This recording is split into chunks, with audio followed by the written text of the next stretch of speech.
మిత్రులారా, మనం ఇప్పటిదాకా ద్వాదశ స్కందంలోని దశమోధ్యాయంలోని 9 ప్రాకారాల్ని దాటి తర్వాతదైన అంటే ఏకాదశోధ్యాయంలో వర్ణించబడ్డ 10వ ప్రాకారమైన పద్మరాగమయ ప్రాకారంలోకి ప్రవేశించబోతున్నామండి.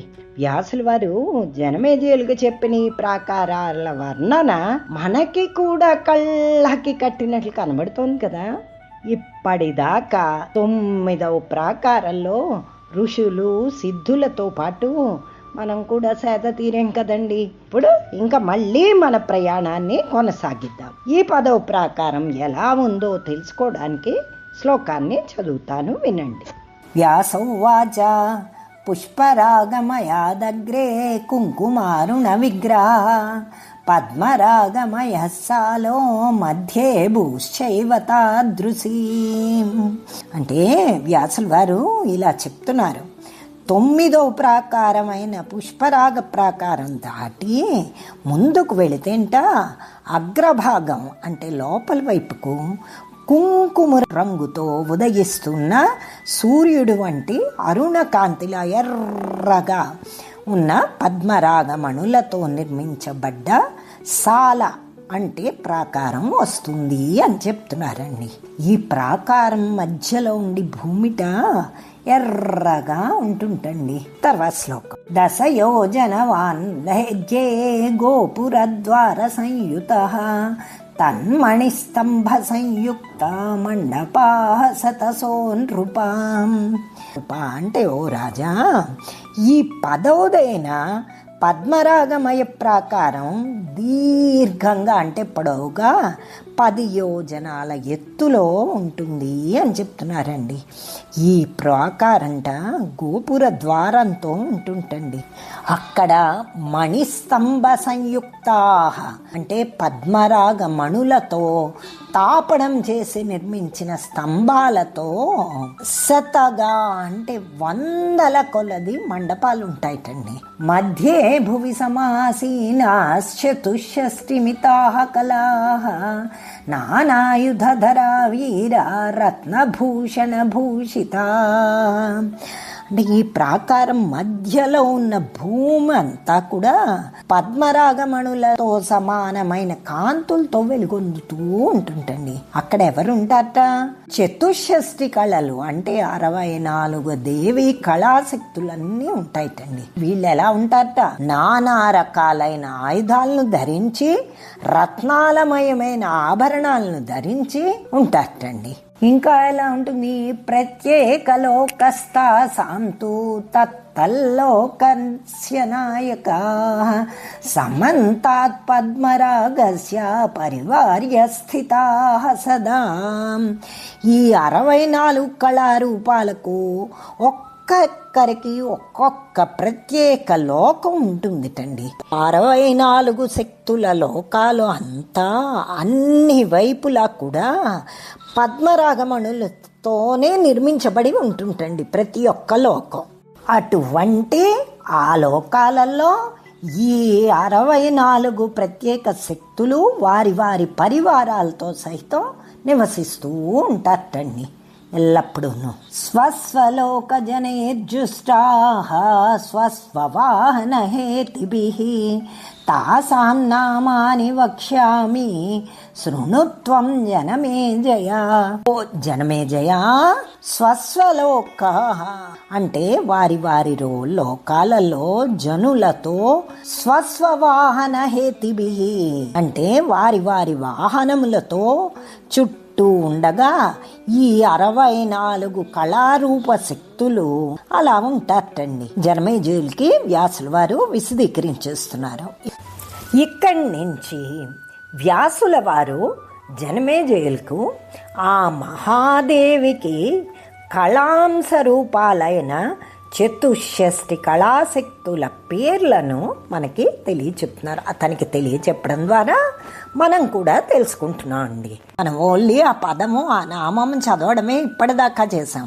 వాళ్ళు ఎవరు ఎలా ఉంటారు అన్నది ఇక మీట మనకి తెలుస్తుంది ఒక్కొక్క శ్లోకం ద్వారా. ముందు శ్లోకాన్ని చదువుతాను వినండి. పింగళాక్షి విశాలాక్షి సమృద్ధి వృద్ధిరేవచ శ్రద్ధా స్వాహా స్వదాభిఖ్యా మాయా సంజ్ఞా వసుంధరా త్రిలోకదాత్రి సావిత్రి గాయత్రి త్రిదశేశ్వరి సురూపా బహురూపా చ స్కందమాతాచ్యుత ప్రియా.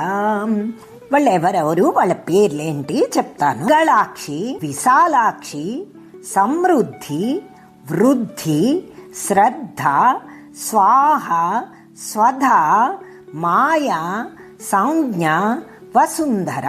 ఇంకా త్రిలోకధాత్రి, సావిత్రి, గాయత్రి, త్రిదశేశ్వరి, సురూప, బహురూప, స్కందమాత, అచ్యుత ప్రియ. వీళ్ళంతా ఒక సెట్ ఆఫ్ కళామ తల్లులండి. ఇంకా ఎవరెవరో మళ్ళీ చూద్దాం, చూడండి. విమల జామల తద్వదరుణి పునరారుణి ప్రకృతి వికృతి సృష్టి స్థితి సంవృతిరేవ చ సంధ్యా మాత సతీ హంసి మర్దికా వజ్రికా పరా దేవమాత భగవతి దేవకీ కమలాసనా. ఇంకా ఎవరెవరంటే విమల, అమల, అరుణి, ఆరుణి, ప్రకృతి వికృతి సృష్టి స్థితి సంహృతి అనే కళారూపాలు. ఇంకా సంధ్యామాత, సతీ, హంసి, మర్దిక, వజ్రిక, పరా, దేవమాత, భగవతి, దేవకి, కమలాసన అనే శక్తులు ఉన్నారండి. ఇంకా ఎవరెవరో చూద్దాం. త్రిముఖి సప్తముఖ్యన్యా సురాసుర విమర్దిని లంబోష్టి చోర్ధ్వకేశీ చ బహుశీర్షా వృకోదరీ రథరేఖా హ్వయా పశ్చాశ్చిరేఖా తథా పరాం గగనవేగా పవనవేగా చైవ తతః పరం. ఎవరెవరంటే సప్తముఖ్య, సురాసుర విమర్దిని, లంబోష్టి, ఊర్ధ్వకేశి అంటే కేశాలన్నీ మీదకుంటాయండి. లంబోష్టి అంటే పొడవైన ముందర ఉన్నది.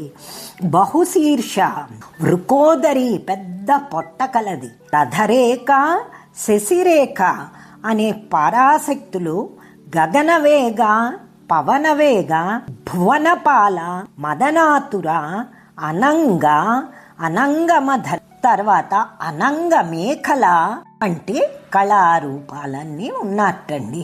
తర్వాత ఇంకెవరండి?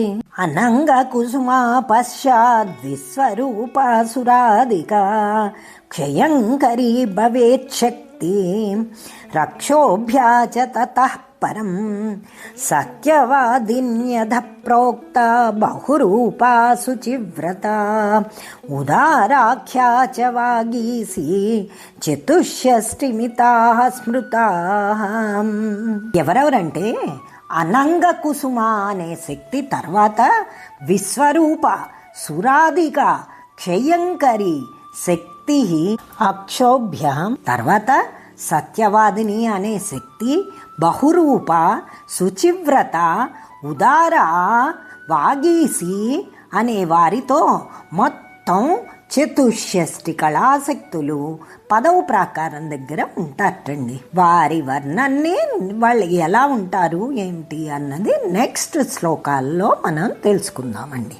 ఈ వీడియో కానీ మీకు నచ్చినట్టయితే తప్పకుండా సబ్స్క్రైబ్ చేసి లైక్ చేస్తారని ఆశిస్తున్నాను. చేస్తారు కదూ? శుభం భూయాత్.